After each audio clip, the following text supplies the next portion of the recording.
Hi, നിങ്ങളുടെ വീട്ടിൽ air fryer ഉണ്ടോ? എന്നാൽ ചിക്കൻ ബ്രസ്റ്റ് വെച്ച് വളരെ എളുപ്പത്തിൽ ഉണ്ടാക്കാൻ പറ്റിയൊരു ഡിഷ് കാണിച്ചിട്ടെ. വാ.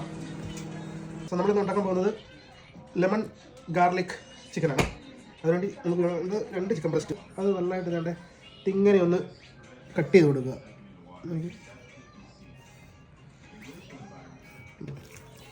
ഇതുപോലെ തിരിച്ച് വെക്കുക. ഇതുപോലെ കട്ട് ചെയ്യുക.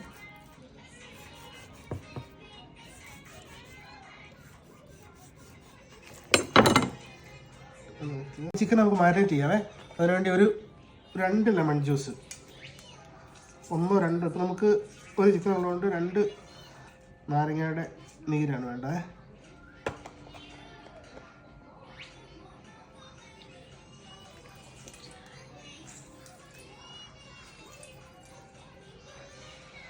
അതിനകത്തേക്ക് കുറച്ച് ഗാർലിക് ഇടുക. ഗാർലിക് നല്ലതായിട്ട് ചോപ്പ് ചെയ്ത് വെച്ച് ഗാർലിക് ഇടുക. പിന്നെ കറി ലീവ്സ് ഓപ്ഷണലാണ്, നമ്മുടെ ഉണ്ടെങ്കിൽ മാത്രം. ഞാൻ ജസ്റ്റ് ഒരു ഫ്ലേവറിന് വേണ്ടി ഇട്ടുന്നേ ഉള്ളൂ. നല്ലതായിട്ട് ഫൈൻ ചോപ്പ് ചെയ്ത് വെച്ച് കറി ലീവ്സ്. പിന്നെ കുറച്ച് മഞ്ഞൾപ്പൊടി, പിന്നെ അതിലേക്ക് ഉപ്പ് ആദ്യം ഇടാതെ. അതുപോലെ തന്നെ ക്രഷ്ഡ് പെപ്പർ ഒരു സ്പൂൺ, 1.5 സ്പൂൺ ഇട്ടോ കേട്ടോ. കുഴപ്പമില്ല, കൂടിയാലും കുഴപ്പമില്ല, പറയാൻ കുഴപ്പമില്ല. ടേസ്റ്റ് അനുസരിച്ച് പെപ്പർ ഇടാം. എന്നിട്ട് നന്നായിട്ട് മിക്സ് ചെയ്യുക കേട്ടോ. എന്നിട്ട് കുറച്ച് ബട്ടർ മെൽറ്റ് ചെയ്ത് വെക്കുക. ആ മെൽറ്റ് ചെയ്ത ബട്ടർ ഇതിലേക്ക് കഴിക്കുക.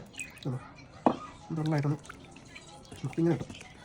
ഓക്കെ, ഇപ്പോൾ നമ്മുടെ മാരിനേഷൻ റെഡി ആയിട്ടുണ്ട് കേട്ടോ. അപ്പോൾ ഈ ബട്ടർ ഇല്ലാത്തവർക്ക് ബട്ടർ ഓപ്ഷനിലാണ്. ബട്ടർ വേണ്ടാത്തവർക്ക് ഒലിവ് ഓയിൽ ഉപയോഗിച്ചാലും കുഴപ്പമില്ല. ഒലിവ് ഓയിലായിരിക്കും ഇച്ചിരി കൂടെ ഹെൽത്തി ഓപ്ഷൻ. എനിക്ക് ഇച്ചിരി ബട്ടറും ഗാർലിക്കും കൂടെയുള്ള ആ ഫ്ലേവർ ഭയങ്കര ഇഷ്ടമാണ്. അതുകൊണ്ട് ബട്ടറും ഗാർലിക്കും ലെമൺ ജ്യൂസും കൂടെ ചേർന്നൊരു ഫ്ലേവർ ഉണ്ട്. അത് ചിക്കൻ്റെ കൂടെ വരുമ്പോൾ ഭയങ്കര ടേസ്റ്റാണ്. ഒന്ന് ട്രൈ ചെയ്ത് നോക്കിയാൽ മതി. പക്ഷേ ഇപ്പോൾ ബട്ടർ ഉപയോഗിക്കാൻ പറ്റാത്ത ആൾക്കാർക്ക് നമുക്ക് ഒലിവ് ഓയിൽ വേണമെങ്കിൽ ഉപയോഗിക്കാം. ഈ ചിക്കൻ ഉണ്ടല്ലോ, നമ്മളതിട്ട് ഈ മസാല ജസ്റ്റ് നമ്മുടെ ചിക്കൻ്റെ മുകളിലോട്ട് ഇങ്ങനെ ഇടുക.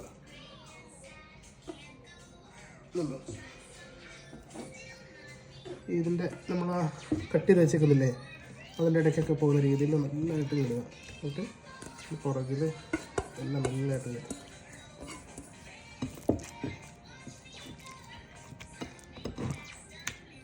ചിക്കൻ എയർ ഫ്രയറിൻ്റെ ബാസ്ക്കറ്റ് എടുക്കുക. അതിലേക്ക് ഇച്ചിരി ഓയിൽ അപ്ലൈ ചെയ്യുക. ഒലിവ് ഓയിലോ ബട്ടറോ നമുക്ക് ഇഷ്ടമുള്ള അപ്ലൈ ചെയ്യാതെ. അപ്പോൾ നമ്മളെ ചിക്കൻ ഇതല്ലേ മസാലയൊക്കെ നല്ലതായിട്ട് തേച്ച് ഒന്നുകൂടെ പിടിപ്പിച്ച്. ബട്ടർ ആയതുകൊണ്ട് ഫ്രിഡ്ജ് വെച്ച് കഴിഞ്ഞപ്പോൾ അത് ഇച്ചിരി ഒന്ന് കട്ടായി പോയേ. അത് കുഴപ്പമില്ല, പക്ഷെ അത് ഇതിലേക്ക് വെക്കുക.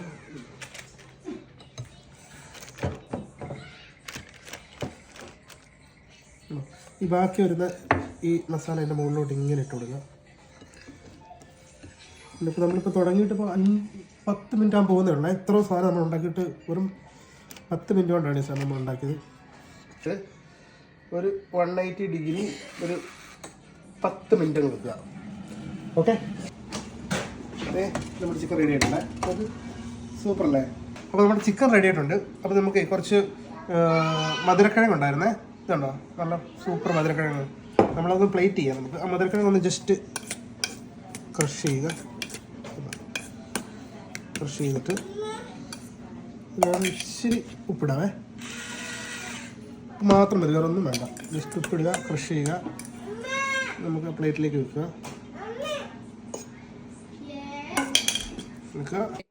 നമ്മുടെ ചിക്കൻ കണ്ടോ റെഡി ആയിട്ടുണ്ട്. നല്ല കളറൊക്കെ വന്ന് നല്ല സ്മെല്ല് വരുന്നുണ്ട്.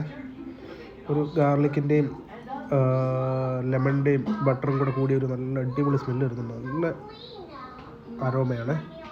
നമുക്ക് ആ സോസ് അതിൻ്റെ മുകളിലോട്ട് ഒഴിച്ചിട്ട് നമുക്കത് വിധുവിന് ടേസ്റ്റ് ചെയ്യാൻ കൊടുക്കാം. സൂപ്പർ, അടിപൊളിയായിട്ടുണ്ട് കേട്ടോ. അപ്പോഴേ നമ്മുടെ ഈ ലെമൺ ഗാർലിക് ചിക്കൻ ഒന്ന് ട്രൈ ചെയ്യണം കേട്ടോ. സൂപ്പർ ടേസ്റ്റാണ്, എനിക്ക് ഇഷ്ടപ്പെട്ടു. നിങ്ങളൊന്ന് ട്രൈ ചെയ്ത് നോക്കിക്കേ, നിങ്ങൾക്കും ഇഷ്ടപ്പെടും. ഓക്കെ.